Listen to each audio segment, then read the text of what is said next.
নিজেদের অচল অবস্থার মধ্যেও কর্তব্যে অবিচল বিএসএনএল কন্ট্রাক্টরস ওয়ার্কার ইউনিয়ন ও কনফেডারেশন অফ ইন্ডিয়া।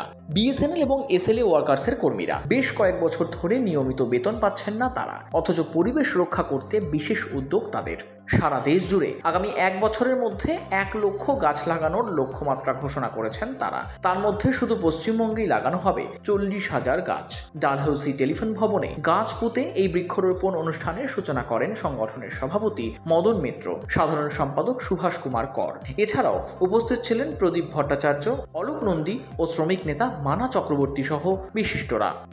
নতুন করে ওরা একটা স্কিম চালু করেছে, সিআরএস, কম্পালসারি রিটায়ারমেন্ট স্কিম।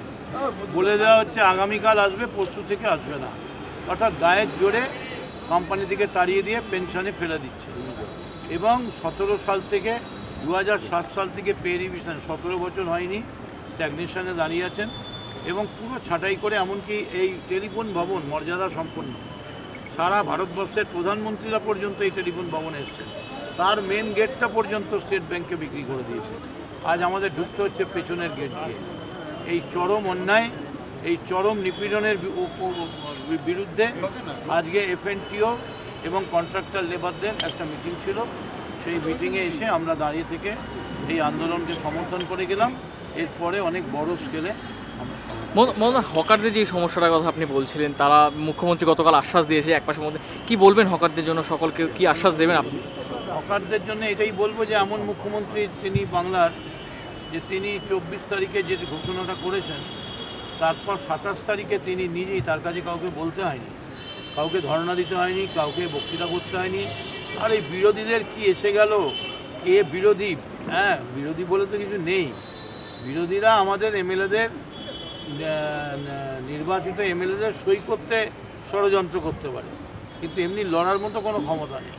কিন্তু মমতা বন্দ্যোপাধ্যায় বলেছেন 1 মাস উনি সময় দিয়েছেন, তার জন্য একটা কমিটি তৈরি করে দিয়েছেন। সেই কমিটির রিপোর্ট দেখে তারপর যে সিদ্ধান্ত নেবেন, গোটা ব্যাপারটাই মমতা বন্দ্যোপাধ্যায়ের উপর নির্ভর করছে।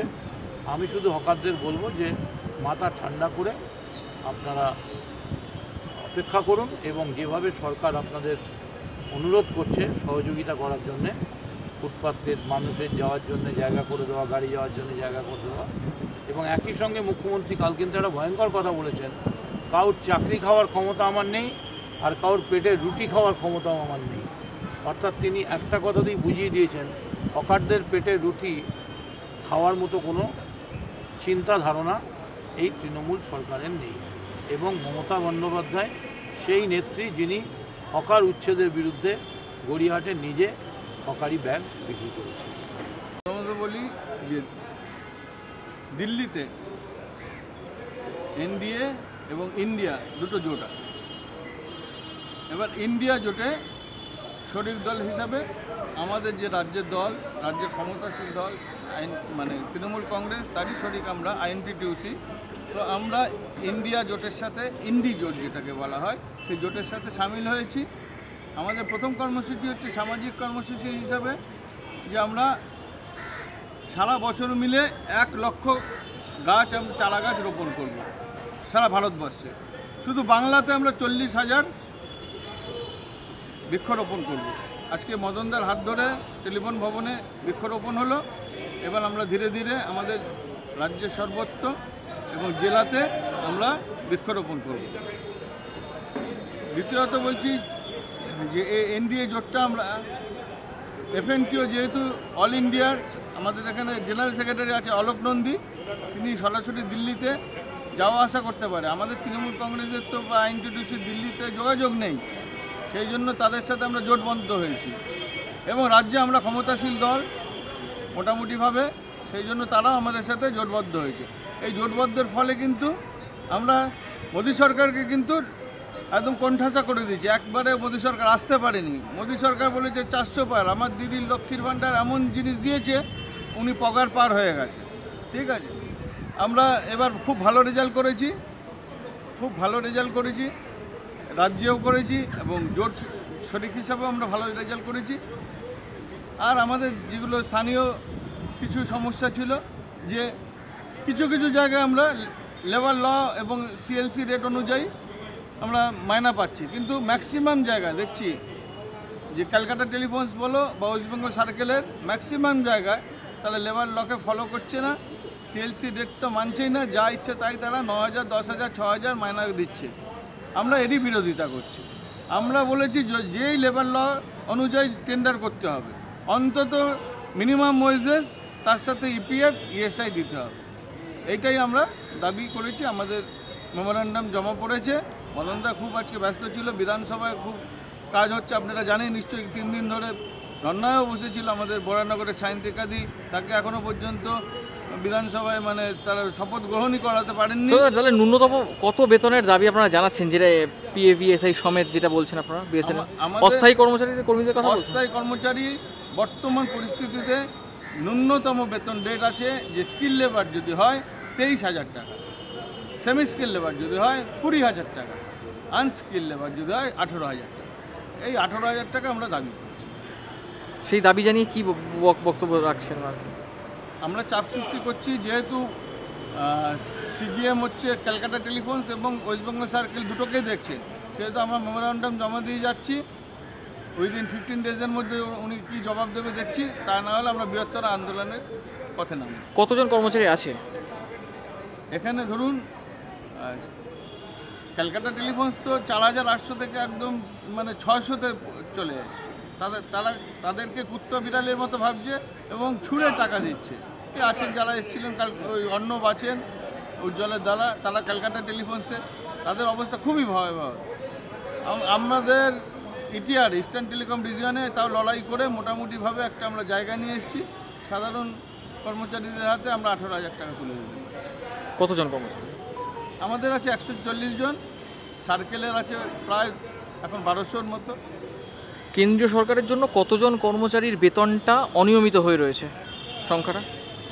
সেটা অন্তত 4,800 দুটো জায়গায়, 4,800 থেকে 5,000 কর্মচারী ওয়েস্ট বেঙ্গল সার্কেল আর ক্যালকাটা টেলিফোনস এখনও পর্যন্ত বহু মানে কেন্দ্রীয় সরকার আমাদের টাকা দিচ্ছে না, তার জন্য আমরা